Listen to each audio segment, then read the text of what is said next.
এই গাহৰি মাংস আগতে বইল কৰি লৈছোঁ মৰ্টন বনাবৰ কাৰণে। হেল্ল' গাইজ, মই এতিয়া দুপৰীয়া ভাত বনাবৰ কাৰণে ৰেডি কৰিছোঁ। এই গাহৰি মৰ্টন বনাম আৰু এইটো আপোনাৰ ৰঙালাও আগ ভাজিম, তাৰপিছত বিলাহী ভাজিম, এইটো পিঁয়াজ জলকীয়া কাটি ল'লোঁ, এইটো ভাত বহালোঁ, এইটো আৰু এই আপোনাৰ কেৰাহী বহালোঁ, তেল গৰম কৰিলোঁ। মানে আপোনাৰ পিঁয়াজ জলকীয়া দিলোঁ তেলত,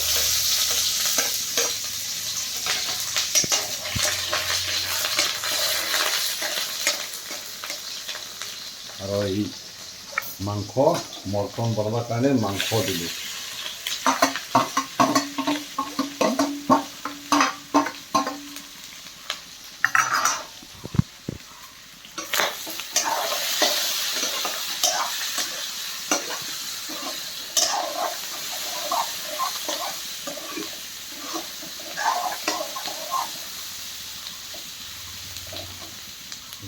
মৰ্টন মই বনাই আছোঁ, গাহৰি মাংস